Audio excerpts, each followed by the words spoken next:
Okay, Matt, tell us what we did. So 3 days ago, we began a journey to take the transmission out of a 2004 Jeep Rubicon. That's the NV3550, 5-speed. I was having issues with the first and third. I believe the synchros were going bad. So I went ahead and bought a rebuilt transmission.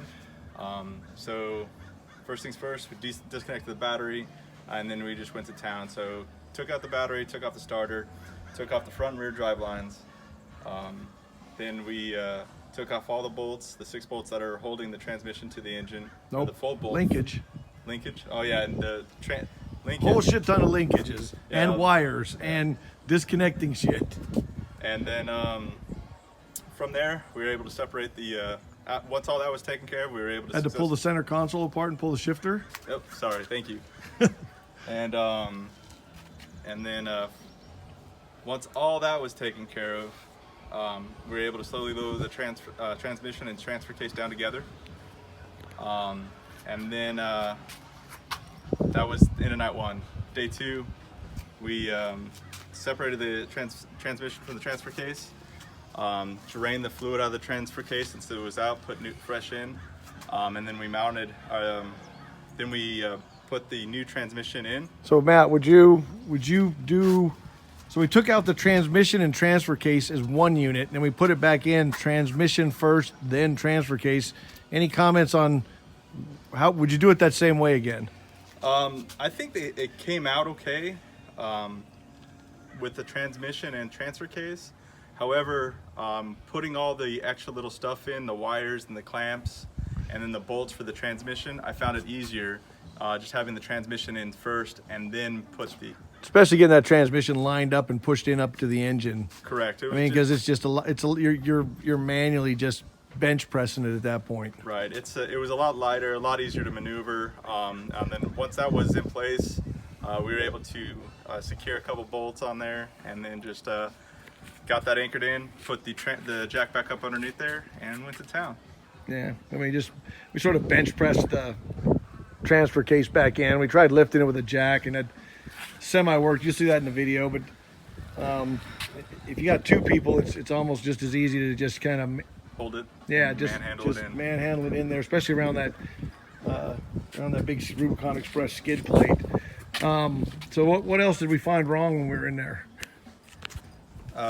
Rebuilt the front drive line. So fortunately, the drive line was out.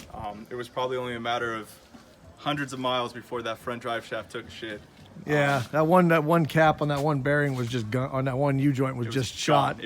It was literally gone. So we went ahead and rebuilt the entire front drive shaft. New U-joints, new center section, whole 9 yards. So that was kind of a cool thing. And then we also had some bad wheel studs on the rear axle. So we went ahead and didn't we pull the rear axles and pulled the rear axles, took a look at them. Rear axles look great. Yep. The bearings looked good on both wheels. Had good fluid all the way throughout, so real pleased with that. Inspected the brakes while they were there. Brakes look good. So after that was happened, we just beat out the old ones, beat in the new ones. Yeah. So now you got new wheel studs on the back, which is good, and a few spares. So we actually got a little bit of maintenance done in addition. And so what else do we got left? So we're done for today, but there's a couple little things that we're going to do in the future to this one that we want to let folks know that's coming. So what's coming in the future is need to rebuild the front end. So we're going to put in new ball joints, and we're going to put in the new U-joints in the axle stubs. This truck has 105,000 miles on it, so I just want to do that preventative maintenance. Yeah, ball joints are known to fail, U-joints are known to fail, and probably those U-joints have never been changed. Based on what I looked at in that front drive shaft, I'm guessing they've never been changed. Ball joints, same way. Probably do some research, get some upgraded stuff. Yep. And then, hopefully within the month, that'll be the next project. And we took it for a test drive, and this doesn't grind anymore. Yep. That does not grind. I don't have any issues with first and third. The clutch feels great. When I engage and disengage it, very smooth, very quiet, and it's good as new. Sounds good. All right. Thank you, George. Couldn't have done this without you. Couldn't have done without you, man. Hey, what's up, YouTubers? Matt here. Today I'm going to be working on a 2004 Jeep Wrangler Rubicon. The goal is to replace the transmission. It's a 5-speed NV 3550. Having some issues with first and third. I believe the synchros are going out.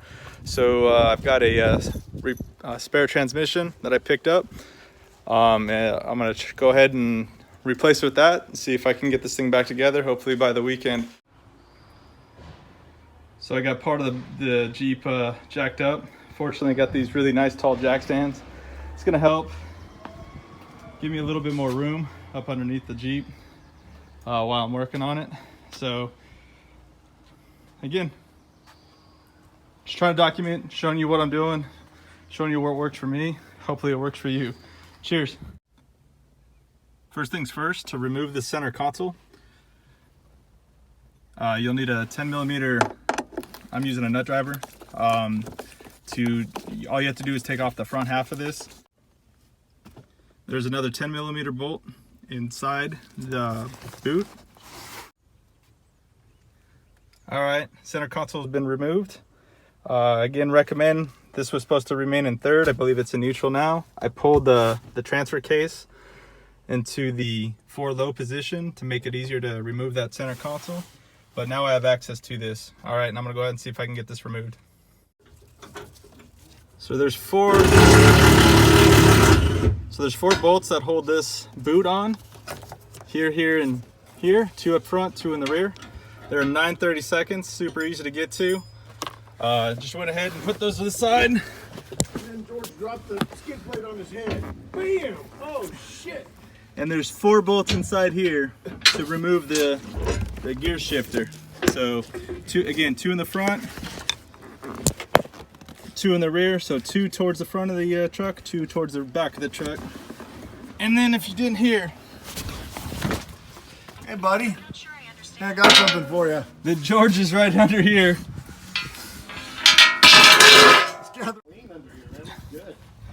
So here I am on the last bolt. I was lazy. I didn't take the boot off, boot cover, and I'm working around this rubber plastic diaphragm. And then I'm gonna get this last bolt that's right here. Let me see if I can get a good view of it. Just got it released. Put on the A little bit of finessing, was able to get it right out. They're taking out the rear drive shaft. So these are these crazy little, I always have number 8 metric socket because so many of these little things are always the number 8s. Okay, taking off the 8mm front connections, these are the straps. Okay, so we discovered something interesting. There are actually 4 bolts that actually structurally bolt the transmission to the engine. One of them up here, which is one of the larger of, so there's 2 large bolts and 2 small bolts. This larger bolt up here on the driver's side was actually missing. So we're working on a Rubicon Express transmission. Okay, so I've got taken these bolts out. I've already taken these 4 out of the transmission will fall. We got the transmission supported. And so we're just taking out all these little bolts and we're gonna drop this. Okay, so a little fast motion. We're just dropping the centerpiece of this Rubicon Express transfer key, or the skid plate, holds up the transmission. You may have something different. This one, just taking that piece out, got it out of our way. It was nice. A couple things we waited to do to after we got that out of the way. In particular, the front drive line up there that you see in that picture. Getting those bolts out is just a nightmare unless you have something out of the way, or a body lift where you can get your hands up and in there and out of the way. So we got that done. Trying to disconnect the linkage to the transfer case. And getting those things to pop out is a pain in the butt, and getting the linkage off in general is kind of a pain in the butt. You just have to work at it. I don't have any fancy suggestions about how to get that done. We just kept working out with the screwdriver till we got them popped loose. So we just removed the rear transmission mount.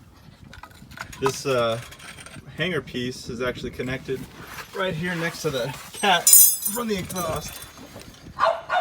As you can see, that shiny bolt that's right here. That shiny bolt, this hanger that's where it connected.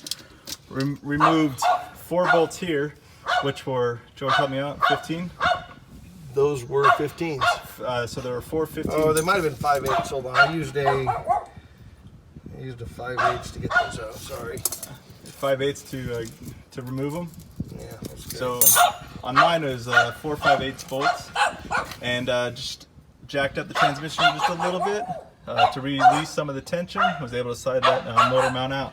So now we're pretty close to being done. There's a couple sensors, a vent tube that we need to do, the crank positioning sensor that needs to be taken off, which is on top on the driver's side.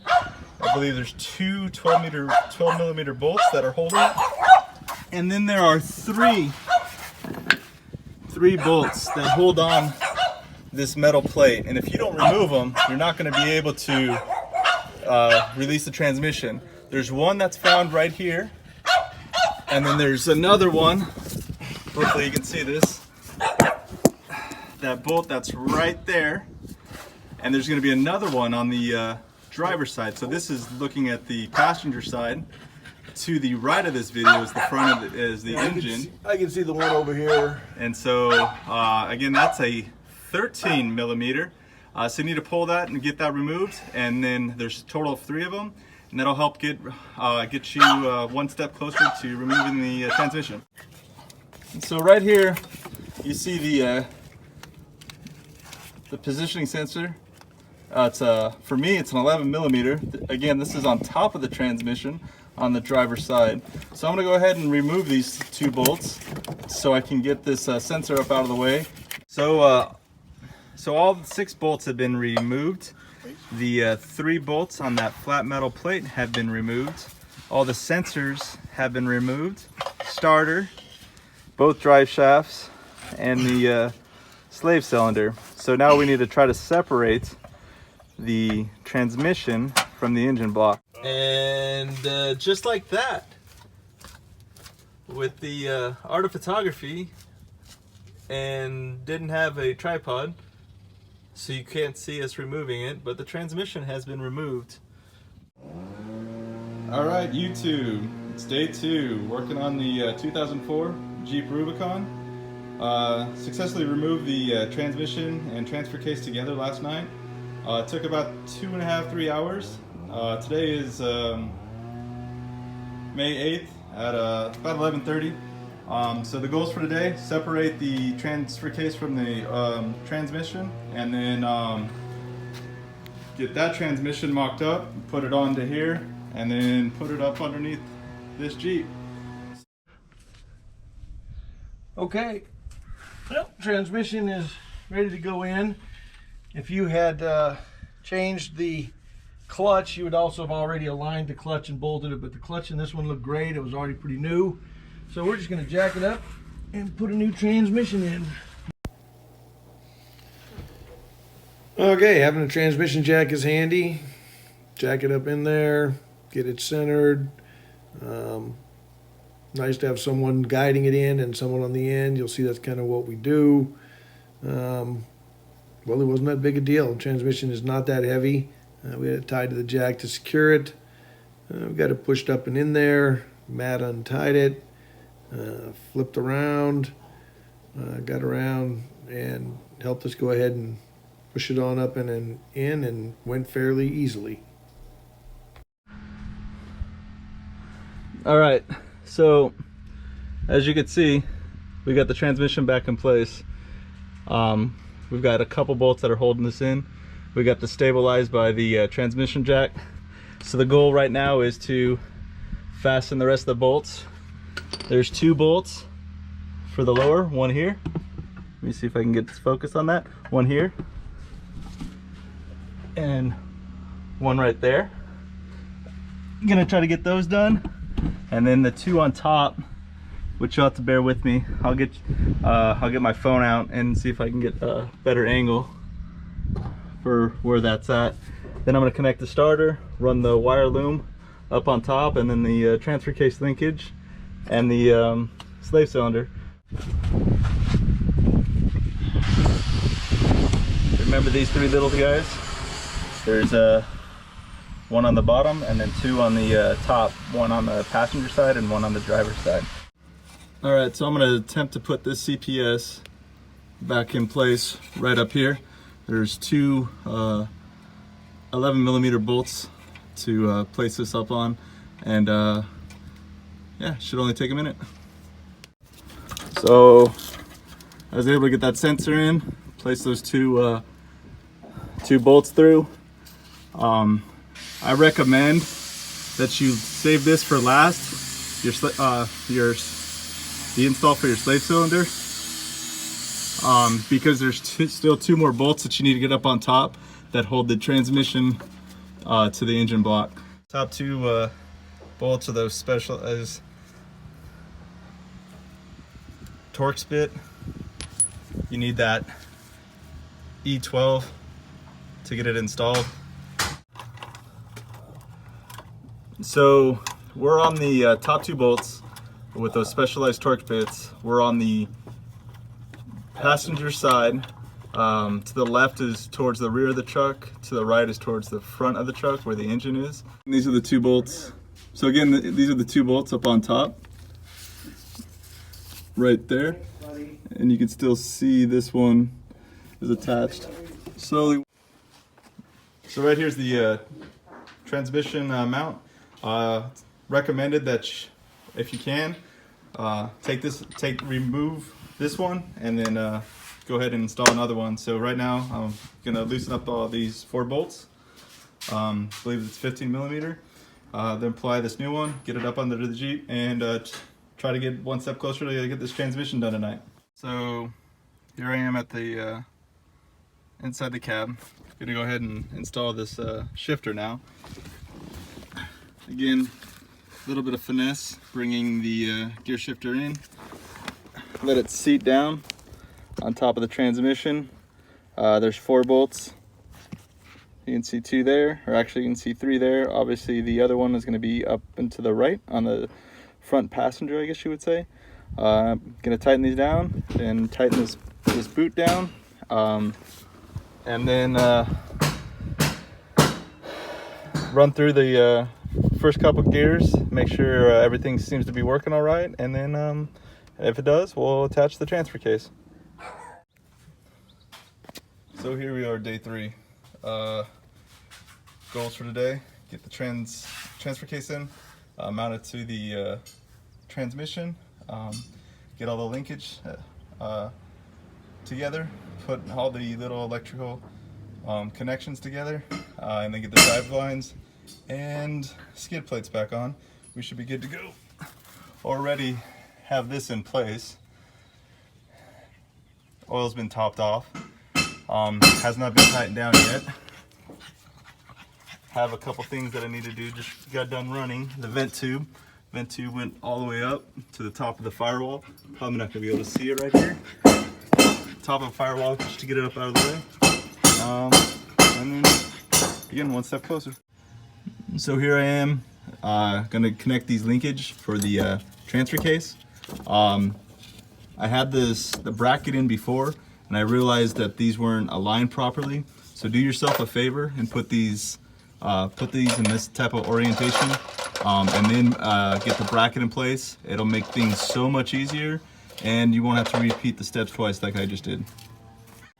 What's up there, big dog? All right, so I got the bracket in place right here and right up there. They're 15mm bolts. Again, they mount to your transfer case, and then your to the transfer case, your transfer case linkage. So this little section here, there's a plunger or a rod that goes into this bracket that's mounted to your chassis or your body. So make sure you place that inside before you get your bracket aligned, and then it'll be good. Now I just need to get the orientation right for the linkage right here, and then I will attach these two brackets so I can have my 4-wheel drive back. So here we are. Jeep's back on the ground. Installed a rebuilt NV 3550. rebuilt the front drive shaft, had to put in some new wheel studs on the rear, so 10 new wheel studs, and it's time to go out for a test drive. So wish us luck, hopefully everything works, and give you an update here shortly. All right, so the Jeep drives, it lives again, shifting just fine, doing well. Time for pizza. Let her rip, and it's time for pizza.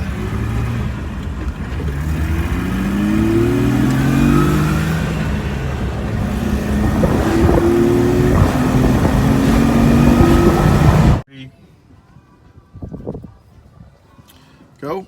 Yeah. Okay, so we had some issues with getting air in the line of our slave cylinder. So what we did is there really wasn't any place that we could find to bleed it.